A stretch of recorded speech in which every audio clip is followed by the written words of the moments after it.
Ako na yung panalo, finish na. Oo nga, pero finish ka dun sa nanay mo. Naano dun sa malayang tsinelas mo. Oh, matulog ka pa, walang pasok, basa ang chok. Oy, umuwi ka na, walang pasok. At late na sila nag-suspend. Pero alam nyo ba, may mga students na parang hindi yata sila tinatablan ng malalakas na ulan. At ito ay ang mga college. Yung tipong bumabaha na pero kailangan mo pa rin pumasok dahil may quiz daw kayo. Walang pasok mula kinder hanggang high school. Ha? Walang pasok? Paano naman kaming mga college? Aba, ewan ko. Itanong mo sa prof mo. May mga pasaway tayong classmate na kunwari ay naglilinis, nagwawalis, pero wala pang isang minuto, ay sa isang iglap lang, naglalaho ito na parang bula. Oy, bumalik ka dito! Lagot ka talaga sa akin bukas! De. May pasok na naman. Oo nga, makikita nyo na naman ako. Op, wait lang, next month ka pa. Gigising na naman tayo ng maaga. Ay, wait lang, kayo lang pala. Kilala ko pa kayo, kayong mga kaklase ko noon na umihi sa short. Mas malala pa nga dahil natay pa sila. May mga times na nagdadala kami ng laruan sa school at nagyayabangan pa. Pero mahigpit ang teacher kaya ang ending sinasamsam niya. Man, tinitipid ko yung baon kong 10 piso para lang makabili ng laruan. Halos hindi na nga ako kumain minsan eh. May mga notebooks din noon na sa palengke mo lang mabibili. Murang halaga. Tapos ang cover niya yung mga teleserye sa TV. Medyo cringe no? Ay napakatibay dahil kasya yung mga napakaraming libro na pinadadala ng teacher kahit hindi naman ginagamit.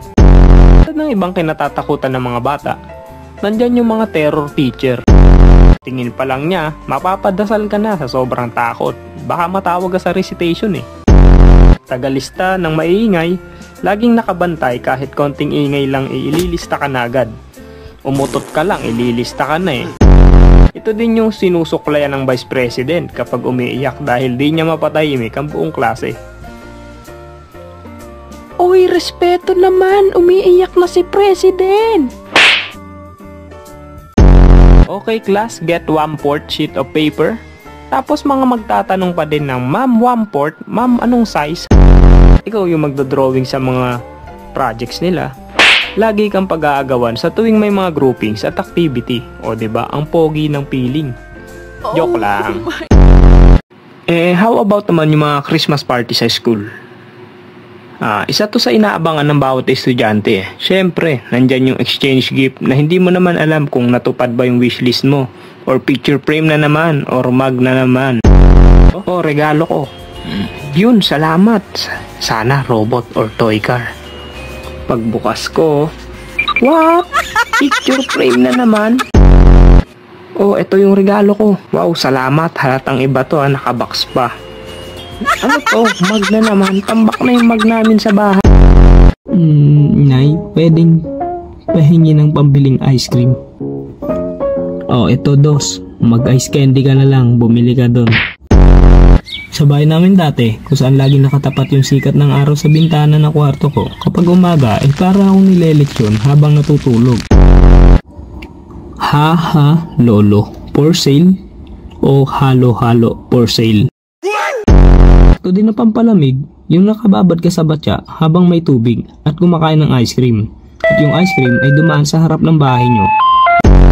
Oy bata, gusto mo ice candy? Talaga ba? Oo naman. Ayun bili ka doon. Piso lang, masarap to, makakalimutan mo pagkatao mo pag natikman mo to. Wow, galing namang ito pabili nga para makalimutan ko na. Wala kasi kaming kisame sa bahay noon, kaya tuwing tag-init ay para kaming mga andoks na pinapawisan. Pag binuksan mo yung electric fan, nagbabaga ka sa sobrang init na ibubuga ng hangin.